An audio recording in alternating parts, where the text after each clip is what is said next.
We talk about autonomy and robotics a fair amount on this show. We usually discuss the labor problem and the potential to relieve some of that labor pressure by this technology. But there's a lot more knock-on effects to farmers adopting more autonomy on the farm. Autonomy, first, is a technology that increases time available for performing field operation. If you look at it from that perspective, horsepower equals work divided by time. So I see horsepower decreasing with the increasing amount of time to perform field operations. And I see a future where field operations will be performed by smaller equipment. That's Sabanto founder Craig Rupp. Craig first appeared on the show back in January 2021, so that was episode 241. He's back today to talk about the evolution of autonomy on the farm and the future impacts of its adoption. You're going to see the entire industry change. You're going to see, like I'm doing right now, you're going to see remote operators that are watching 10 tractors at once. And I just feel that there's going to be a lot of changes coming down the path just because of autonomy. Why the tractor driver of the future might be a remote opportunity on today's Future of Agriculture podcast. Well, hello, fellow Ag Nerd. Thank you so much for joining me for another episode of the Future of Agriculture. My name is Tim Hamrich, and every week you and I get to hear from the farmers, founders, innovators, and investors, the people shaping the future of the ag industry. And I'm really glad to have Craig Rupp back on the show today. Some of you might remember his interview on episode 241, where Craig shared the incredible journey of building 640 Labs, which he sold to Monsanto, which became Climate Corp's FieldView Drive. At that time, we also talked about his newest venture, which I believe was just a couple of years old, Sabanto, whose mission it was to bring autonomy to agriculture. Now, since that episode, which has been well over 3 years ago, Craig and the team at Sabanto have evolved their offering from, at that time, offering autonomy as a service to now a kit that allows dealers and farmers to easily convert their existing equipment to include autonomous capabilities. Along with that, they offer a service for remote operating and monitoring of that equipment, which kind of blows my mind. So Craig is hiring a team of remote tractor drivers to monitor several autonomous tractors all at once, and we'll talk a lot about that offering on today's episode because it is certainly a paradigm shift for agriculture. Sabanto has also found an interesting niche with sod farmers. They obviously work with farmers across basically all crops, but the amount of passes that these sod farmers have to make in a given year make an offering like what Sabanto has really, really compelling. So it's a great sort of entry market for a company like Sabanto. There's also a lot of value in this episode about the evolution of on-farm autonomy and what the future might look like as adoption continues to grow. Here's a quick refresher on Craig's bio. Raised on a farm in Iowa, Craig Rupp started his career in 1988 as a hardware engineer at Motorola, designing and developing the first GSM and Iridium mobile stations. And then at John Deere in 2002, developing the Starfire receiver and Greenstar display. In 2012, Craig founded 640 Labs, envisioning a simple iPad as a data collection and monitoring device for agriculture. Acquired by Monsanto in 2014, he made his FieldView Drive one of the most ubiquitous and low-cost data collection devices in all of agriculture. In 2018, Craig founded Sabanto, a company that provides autonomous solutions for agriculture. He was the first to autonomously plant a farmer's field in Iowa, Nebraska, Minnesota, Illinois, Missouri, Texas, and Indiana. I really enjoy whenever I get a chance to talk to Craig. His intelligence and real-world practical experience certainly comes through in the wisdom that he shares. So enjoy this one. I'll drop you into the conversation where Craig is talking about the decision to start offering kits rather than just the autonomy as a service he was doing 3 years ago when we spoke.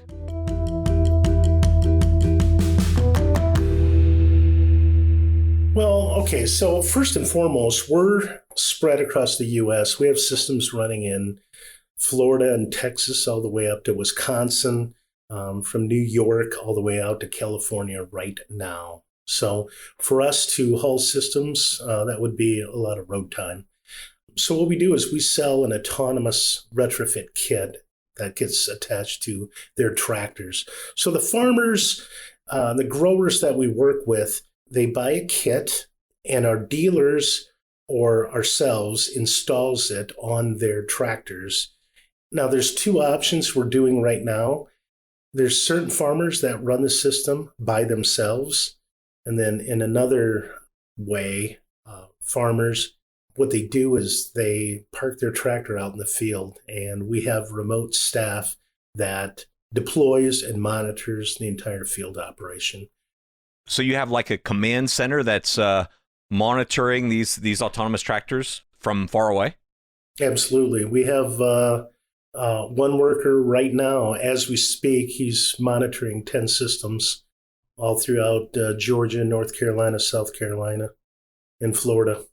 Obviously, autonomous tractors are cool, but that seems almost like a futuristic view of what agriculture could be, of somebody whose job it is to sit somewhere in an office and monitoring tractors that are all over the country or potentially the world. Absolutely. It's one thing we learned is, if you've ever been on a farm, which I know you have, these farmers they're running around 1,000,000 miles an hour, and they're trying to keep all the plates spinning. And it's easy for them and their staff to either move a tractor from one field to the next, and it's easy for them to refuel them and tender them. And so we noticed this just working with farmers, and a lot of them, they like the technology, they get it, it saves them time, it saves them labor. But what they want to do is they want someone else to monitor it and just notify them, when something needs attention. That is really interesting. That's a part of the value that I think you only probably discover once you've been doing this a while and talking to enough farmers to understand, like, okay, where does autonomy fit on a farm? Whenever I see a new autonomous equipment come out, I wonder, like, is that taking a job that a farmer wanted to do themselves or really didn't want to do? I always find that to be an interesting part of the autonomy equation. Yeah, you're right. It's more, we're focused solely on the mundane. There are field operations where, the farmer, he insists on doing it manually. But then there are other field operations they want off their plate. They have more important things to do. And we're focused right now on those types of field operations. Yeah. And I know when we spoke last, you had done soybean planting and I think operating like a rotary hoe and some tillage and cultivating, tine weeding, things like that. Are those still the primary functions of what the autonomy does? When we went out to market, and it's kind of a funny story, we offered an autonomous tractor retrofit kit, and this farming operation in Kansas bought one. And I went down there just to see the installation and see how it's going to be used. And it turned out to be a sod farm. And they are farmers by all accounts.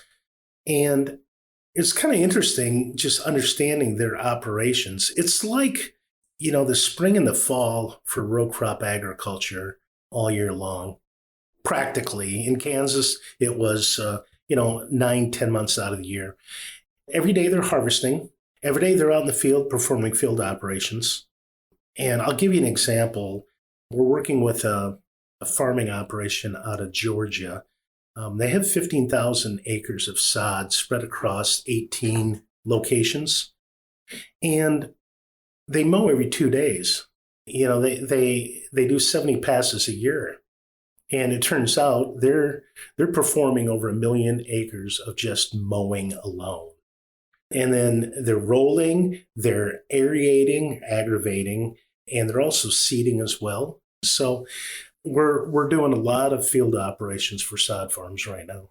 And it's a great entry market for us. Just today we did over 1,000 acres. And when you transitioned from, you were testing the equipment, offering this as a service, really kind of developing the technology. When you transitioned from that into actually offering a product, what was that transition like? Well, luckily, my staff, like Corey Spady, for example, he was a product engineer for CNH and Kubota. I got staff that came from John Deere. So they all know how to productize, actually create a hardware and software product. So that wasn't a big push for us to productize it and offer it as a product. But we're still doing farming as a service. It's just that the end user, our customer, they're responsible for putting the system out in the field. And so is Steward the name of the kit? Is that right? It's the environment. It is mission control, which is cloud-based, and it is the system that we install on the tractor. It's a combined both hardware and software solution. And the sod farms, I love that example because it's something I would have never thought of. I think of Sabanto and I think of like kind of, Midwest row crop farms, but it makes a ton of sense with how many passes they're taking across the field. Walk us through what the economics look like for more of kind of an average row crop type farmer to consider this and what it's driving their decision to do this. Well, there's one thing I want to mention before I forget is what's kind of interesting about the sod industry is if you go, let's say, north of the Mason-Dixon line, most sod farmers are row crop farmers as well. And a lot of them rotate soybeans and sod for the nitrogen. And it's interesting. I met a farmer in Indiana. It was kind of clever. What he does is he's a non-GMO grower, and he uses sod for weed control. He can hit the weeds every other year on sod. In terms of the ROI, a lot of it is dependent upon the size of the operation. One example, and I'll take the average sod farm. You go to any sod farm, on average, they're about 600 acres of sod. And we feel that we have payback in less than 6 months. And it all comes down to reducing the fleet size because we're running longer hours. So they can reduce the fleet size. Plus, they're paying people, $20 an hour to sit on that tractor. And it goes beyond that because a lot of them, I'll be honest with you, a lot of them use H-2A workers. So they have to provide housing, they have to provide transportation, or they have to take them to the grocery store every week. And they have to go through the paperwork and the pile of paperwork and regulations to get H-2A workers. So they view us as not necessarily labor replacement. Their problem is they want their labor to do installing sod. A lot of them do their own installation. So they view us as we're the type of company that can come in and we can reallocate our labor more effectively. And especially during peak periods, I would think. I mean, sod, it's kind of constant, like you were saying, maybe 9 or 10 months a year. But in other crops, it would strike me that they would need someone for a certain period of time, but not need them the rest of the year. And so either have to lay people off, bring in seasonal workers, et cetera. Whereas now they could kind of lean on your ability to monitor this remotely to relieve some of that pressure. Absolutely. And that's is one of the heartaches with row crop. A lot of farmers call themselves 4x4 farmers, and they spend 4 weeks in the spring and 4 weeks in the fall. Like right now, if we were all in on row crop, which, we have pathways of getting there, but we wouldn't be doing any field operations at this point in time. We would be gearing up for, October, November timeframe. And so as you set out to kind of bring autonomy to agriculture in this way, it was 4 years ago or so that we talked, what have been the biggest lessons since then about what that really looks like to bring autonomy to agriculture? I think one of the biggest challenges was, we're out in the field, we're working with farmers, we're working with these farming operations, and they buy into it, they use it, but like I said before, these farm managers, they're running around 1,000,000 miles an hour trying to keep all the plates spinning. They have harvesters out there. They have trucks coming in. They have people running forklifts loading these trucks. I mean, it's a just-in-time crop. Sod has a shelf life of about 12 hours. If you go to any major metropolitan area, I guarantee you there's 3 or 4 sod farms surrounding it. And, it is very, very time critical, the harvesting and just the movement, the logistics. And the problem is there's certain types of things that they just don't have time to address. I'll give you an example, and this goes with any autonomous system. You get near the outer headland rows, trees can be an issue, overhanging branches and whatnot. And if you tell a farmer, listen, it would help like hell if you would go out and trim those trees, they just don't have time to do it. Because, what's more important is harvest to them. It's just like farmers in the fall, right? They're not going to return your call because they're very busy doing, getting the crops out of the field. It's no different. They're the same way, except they do this 5 days a week. Makes sense. What about the landscape in general, sort of like autonomous options? It seems like, since we last talked, there's a lot of different approaches here.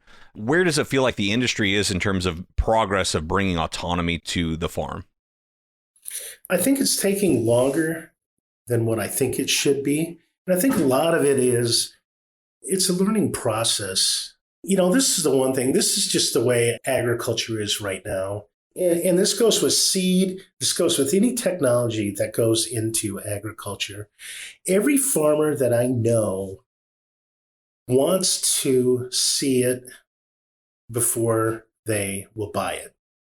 And I'm not talking about seeing a demonstration at a trade show or seeing material on it. They want to see it operating in their operation before they will buy it. And this is something that became apparent to me when we first went out and we actually sold a system to this farmer in Kansas.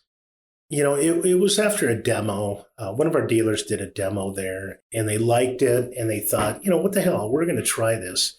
And then we started getting, ingrained in the sod and turf industry, and every farming operation that we talked to, we heard the same story. Our fields are different. I want to see this running on our fields. I don't have a problem.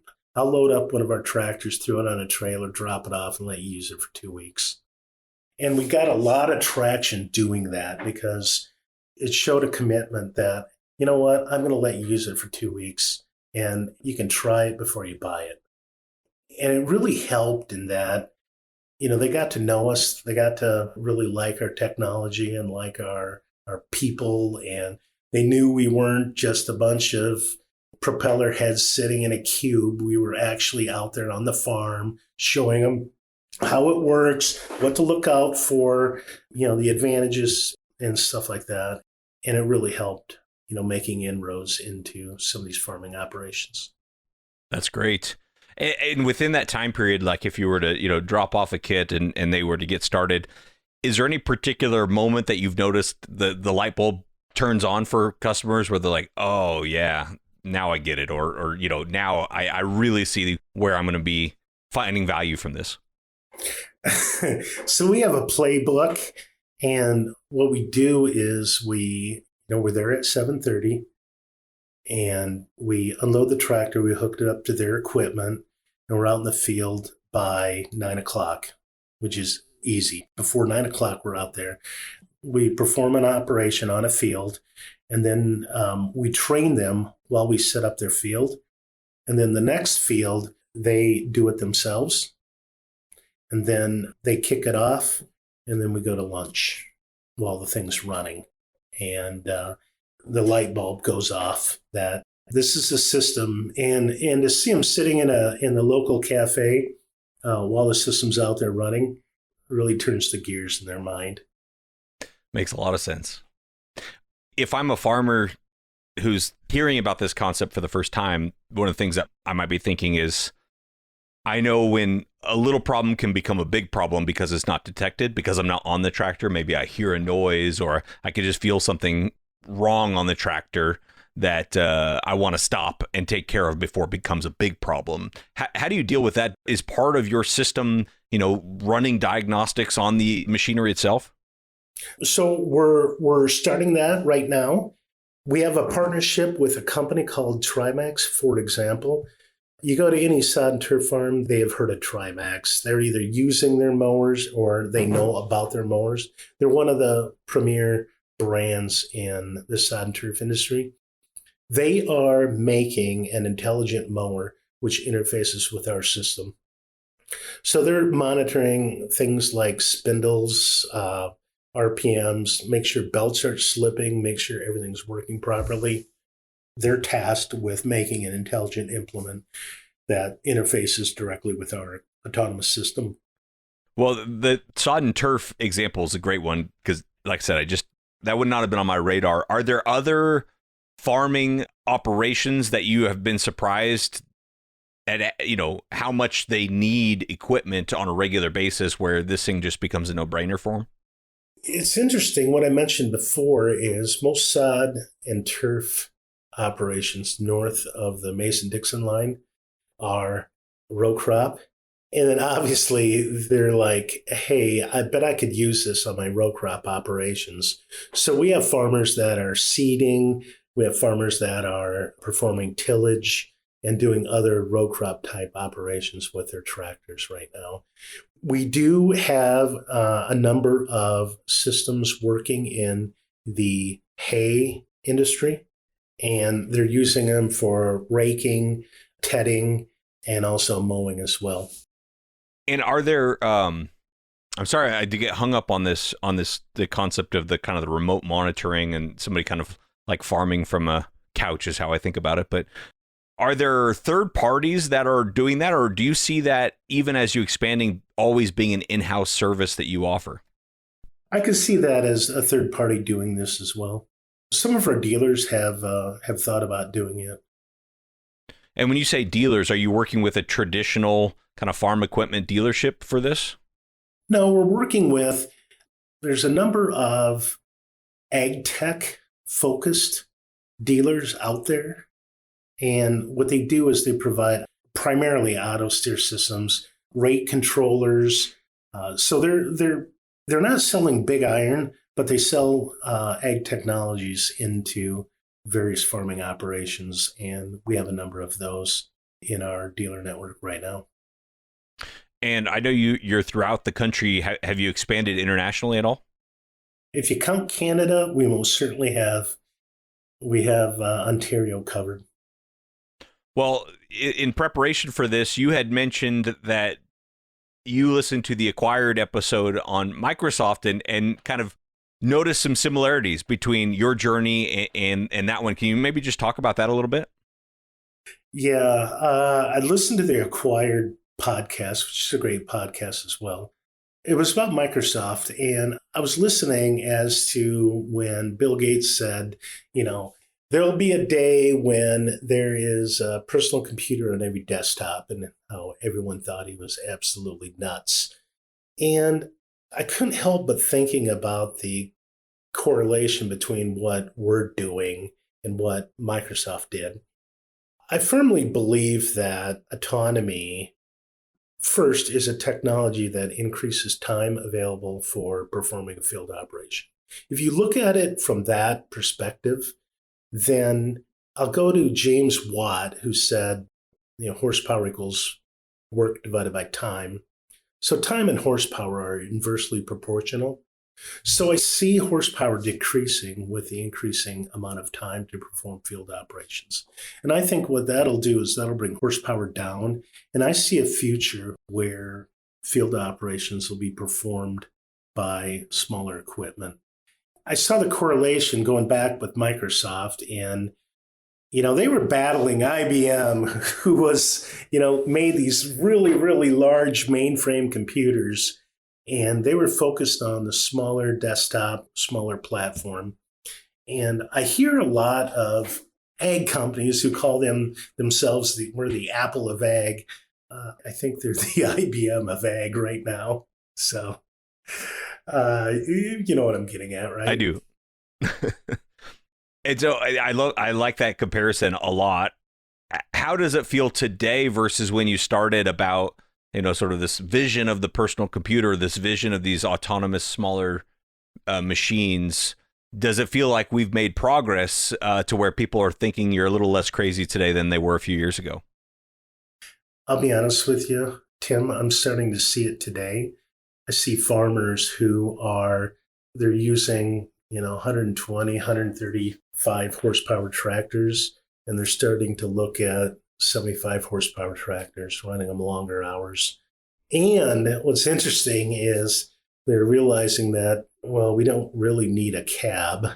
And so, you can go out and spend, in excess of $70,000 for a tractor, or I can go with a $35,000 tractor. So, Deere just came out with an 830 horsepower tractor. It's not going from 830 down to 75, but I'm starting to see this in some of the systems that we're already deploying, that smaller horsepower, cheaper tractors, longer hours. And with your model, it would seem, and you tell me, from the outside looking in, it would seem like something that actually might be even more of interest in a ag economy like we're seeing today, where margins are squeezed quite a bit. Instead of buying a new large piece of equipment, I can buy a kit to retrofit my current existing tractor. Are you noticing any inverse correlation there between kind of the farm economy and interest in this? I'll be honest with you. When 640 Labs, a company that I had before, when that got acquired, I was completely and absolutely fascinated by precision planting. And I'll be the first to say that if you look at over the last, let's say, 10, 15 years, precision planting is probably one of the most disruptive companies in all of agriculture. And I was enamored at what they were doing. And I remember Greg Sauter one time said, your next generation planter is already sitting in your machine shed. And I thought that was really profound, that idea. And I borrowed it from Greg.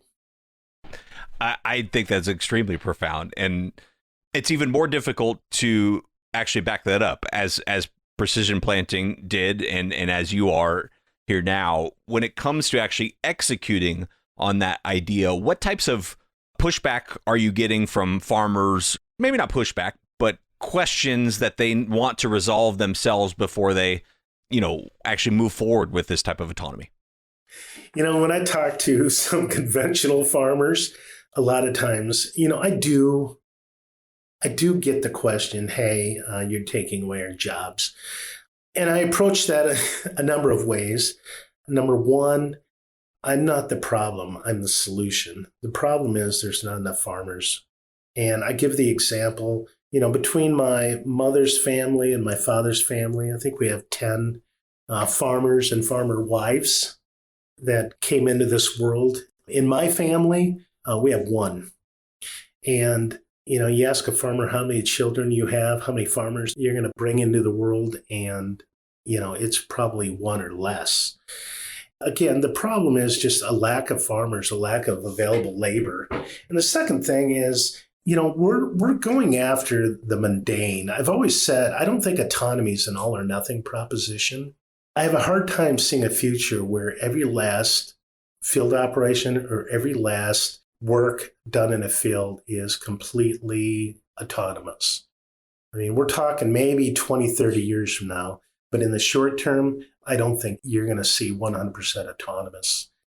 People have talked about it, but I think these oracles, are not taking into consideration time. The second thing, or the last point I want to make is, I think that a farmer, his worth is a lot more than just driving a tractor. Actually being a steward of the land, what to plant, how to plant, where to plant first and whatnot.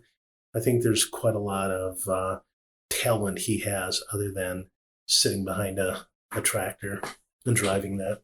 I'm trying to take the mundane out of his life, his or her. And with where the technology sits today, if I'm a and I hate to generalize farmer because every farmer is quite a bit different, right? Their operations are different. They're different people. But if you were to take kind of a stereotypical Midwest row crop farmer, how much of their operation could be automated if they wanted to say, I want to do as little as possible? I think obviously tillage, spraying, I think planting as well could be done autonomously. Combining and harvesting is probably the toughest. And you're starting to see certain companies go after certain aspects of the harvest, like the grain carts. But the actual combining and the trucks, it's a logistical nightmare. And that's the problem with autonomy or adopting autonomy. There's a certain amount of, I call it change, that the operation has to make to adopt autonomy. And a lot of it comes down to logistics. In some precision ag applications, things like spot spraying via drone, et cetera, there's like the cooperatives and the other ag retailers seem to be in a position to offer this. So maybe they're already making a recommendation agronomically, and then they can recommend it and just say, hey, if you'd like us to do that for you, we will. Are you seeing interest in Sabanto from those groups? I do. There's obviously, in their applications, they want to reduce their head count. Like, for example, spreading lime. A lot of people have knocked on a door. They want to, go from 2 people to 1 person applying lime on a field, because they usually have someone sitting in a payloader. They create a pile on the side of the field, and then one's sitting in a payloader and the other guy's doing the applications. We've seen a lot of opportunity to do that. We haven't approached that yet, but I could see that as being a viable target for autonomy. Well, talk about the company today. It seems like you've really made a lot of inroads, especially with these farmers that have a turf and sod operation in addition to the row crop operation. But where's the company at today, and where's kind of the strategic focus here today in mid 2024? We're at 40 people right now. We're headquartered in Chicago, and that's where the majority of the software development is being done. I would say about 90%. And then we have, the test fields and shop is in the middle of Iowa. And that is where the most of our hardware and our equipment development occurs, and all our product, shipping and distribution as well. Right now, what we're focused on is, and it's really fortunate in the market that we're after, we're focused on trying to cover as many acres as we possibly can for as many hours as we possibly can. And that is job number 1 for us right now, is productivity and running these tractors longer hours over more acres. And is most of that done with the folks that we're talking about who kind of remotely monitor and make sure that the tractors are doing what they're supposed to do, or is it most of it done completely sort of independently by the farmers themselves? So we have 2 models where farmers are actually running their own systems and working with them, making sure their path plans are optimized, making sure their field outlines, and there's a lot we can do working with them. And then we also internally, for those systems that get deployed and we monitor, we're adding the facilities to improve productivity and, again, the number of hours run. Like, for example, I'll give you an example. We had one grower in Florida near Miami, bought a system, loved it, and then I'll be honest with you, he wasn't using it as many hours as I thought he should be. I was asking them, hey, what gives? Why are you using this? And they're like, well, he's got 460 acres, and they're divvied up in 8-acre fields. And so you go out, this thing runs autonomously for about 45 minutes. Then someone had to go out there and move it from one field to the next and then kick it off again. So they're spending their time running back and forth. And it turns out it's more efficient to just put a person on there. We had learned that, he just doesn't have big enough fields. And so what we implemented was field-to-field traversals. And so all these fields are connected via a private drive. And so we added that functionality. So we create a recipe of do field A, then traverse from field A to field B, do field B, C, and so on. What about the onboarding process? This is two different questions, but number one, how long does it take to actually install the system? But then number two, how do you help farmers? Like in this case, he wasn't using it, but how do you help farmers get the most out of the system? So installation takes less than a day, and that includes training and calibration as well. We show up in the morning, and our dealers typically do the installation. We help them. We basically onboard the dealers as well, teaching them how to install a system and what to look out for and what to check for. And then we go through the training and we teach them how. But we stick around for a couple days quite often. We have field application engineers that work with them to make sure that, help clean up their fields. They'll go out and run the boundaries and get their fields into our system.